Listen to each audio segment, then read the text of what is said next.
Hello, class. My name is Ash.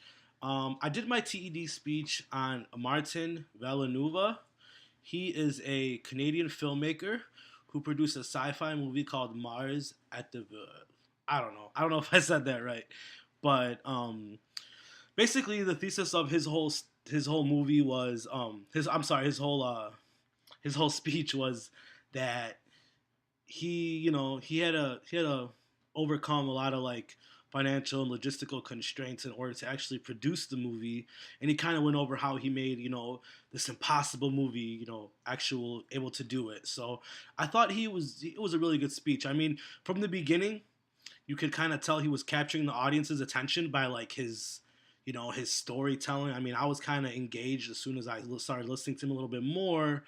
um and I think as the speech went on, he kind of kept us in more in the actual speech because of the details of the story, and it kind of explained how they did things. So it was more interesting. So it kind of kept my attention, into it. As far as the TED Ten Commandments goes, um, I think like I said, I think he followed the more of the where he was very passionate about what he was doing in filmmaking, and he was himself. He was being himself. Although as compared to Mr. Sir Ken Robinson, I don't think his speech was as humorous and more like in the crowd, kind of like in depth with the crowd. Like in the beginning, Sir Ken Robinson starts asking, kind of like not asking personal questions to the audience, but kind of engaging them into it. And I felt like with Martin's speech, it was a little more, he was just kind of explaining his passion for, you know, what he was actually into, why he made the movie, how he did it and things like that. So he was more in depth.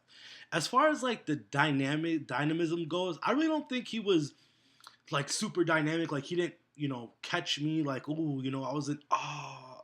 I was more like, interesting, not instead of being like, oh my god, this guy's so charismatic. Because I noticed with directors, some of them aren't. They're more like they're not dark, but they're more kind of to themselves, more reserved, but they're very intellectual people.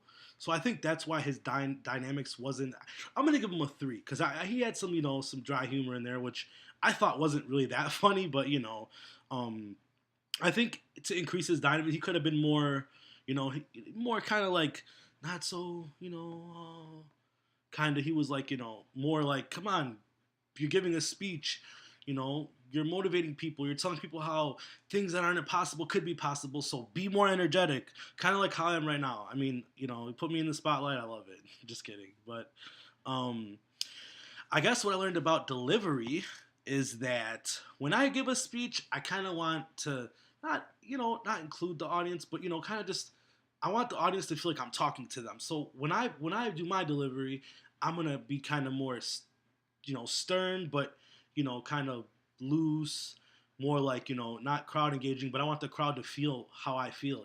Exactly. I want them to feel my words as opposed to just kind of yeah, it was a good movie or this or that, whatever I'm speaking about. I want the crowd to understand that and feel what I'm feeling.